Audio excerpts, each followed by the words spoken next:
ইবাদিল্লাযীনা ইসতাফা আম্মা বা'দ।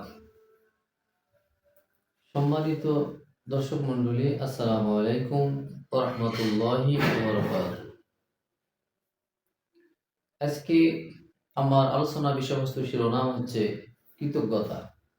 কৃতজ্ঞতা নিয়ে কোরআন ও সুন্নাহর আলো থেকে আলোচনা করার চেষ্টা করব ইনশাআল্লাহ। শুকরুন শব্দের অর্থ হচ্ছে কৃতজ্ঞতা প্রকাশ করা।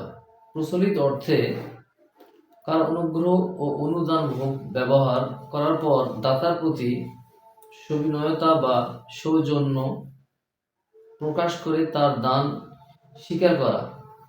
ইসলামী শরীয়তের পরিভাষায় মহান আল্লাহ তাআলার অফুরন্ত নিয়ামত ভোগ ব্যবহারের পর সন্তুষ্ট চিত্তে বিনয় ও নম্রতার সাথে তার ভালোবাসা ও সন্তুষ্টি লাভের আশায় কথায় ও কাজে এবং বাস্তব জীবনে তারই মর্জি অনুযায়ী কৃতজ্ঞতা প্রকাশ করাকে শুকর বলা হয়।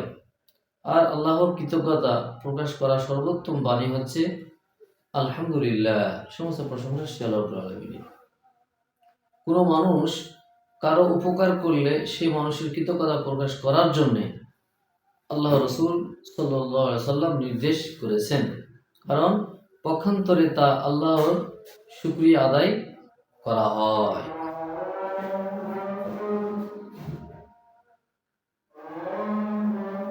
এ প্রসঙ্গে আল্লাহ রাব্বুল আলামিন সূরা ইব্রাহিমের 7 থেকে 8 নম্বর আয়াতে স্পষ্ট বর্ণনা করেছেন, বিসমিল্লাহির রহমানির রহিম, ওয়া ইয তা'আযানা রাব্বুকুম লাইন শাকারতুম লাযিদান্নাকুম ওয়া লাইন কাফারতুম ইন্না আযাবি লাশাদীদ। আল্লাহ বলেন, যদি তোমরা আমার নিয়ামতের শুকরিয়া আদায় করো, আমি আল্লাহ তোমাদেরকে নিয়ামত বাড়িয়ে দেব, আর যদি অকৃতজ্ঞ হও তাহলে আমার শাস্তি হবে কঠোর। এ প্রসঙ্গে হযরত মুসা আলাইহিস সালাম বলেন যে পৃথিবীর সকল মানুষ যদি আল্লাহর কুফরি করে তাহলে আল্লাহর কিছু আসে যায় না, বরং আল্লাহ বড়ই সম্পদশালী এবং সপ্রশংসিত। সূরা ইব্রাহিম আয়াত 7 থেকে 8। আল্লাহ রাব্বুল আলামিন এই বিষয়টি আরো সূরা বাকারার 151 নম্বর আয়াতে স্পষ্ট বর্ণনা করেছেন, ফাযকুরুনি আযকুরুকুম ওয়াশকুরু লি ওয়া লা তাকফুরুন। আল্লাহ বলেন যে যদি তোমরা আমাকে স্মরণ করো, আমি আল্লাহ তোমাদেরকে স্মরণ করব, আর এবং আমার কৃতজ্ঞতা প্রকাশ করো, অকৃতজ্ঞ হয়েও না। আল্লাহ রাব্বুল আলামিন আমাদেরকে কৃতজ্ঞতা প্রকাশ করার নির্দেশ দিয়েছেন। এ প্রসঙ্গে একটি হাদিস, আন আবি হুরায়রা রাদিয়াল্লাহু আনহু قال قال رسول الله صلى الله عليه وسلم إن للطاعم الشاكر من الأجر ما للصائم الصابر।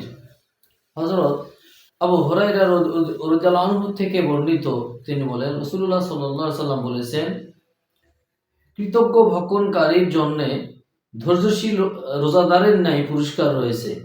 অর্থাৎ একজন ধৈর্যশীল রোজাদার যে পরিমাণ পুরস্কার পাবে, যে ব্যক্তি পানাহারের পর মান আল্লাহর শুকরিয়া আদায় করে সেও ওই পরিমাণ পুরস্কার পাবে। সেই বুখারী শরীফের হাদিস।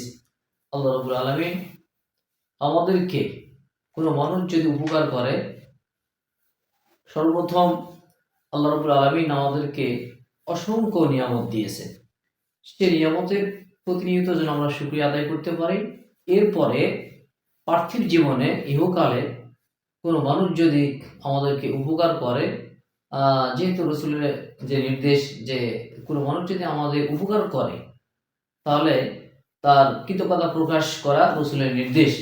তো অবশ্যই রাসূলের নির্দেশ অনুযায়ী কিন্তু কোনো মানুষ যদি আমার উপকার করে তারও প্রশংসা করা, রাসূলের নির্দেশ অনুযায়ী যেন রাসূলের নির্দেশ অনুযায়ী যেন আমরা তাদের প্রশংসা করতে পারি, এই তৌফিক আল্লাহ সুবহানাহু ওয়া তাআলা আমাদেরকে যেন দান করেন। আল্লাহুম্মা আমিন। আসসালামু আলাইকুম ওয়া রাহমাতুল্লাহ।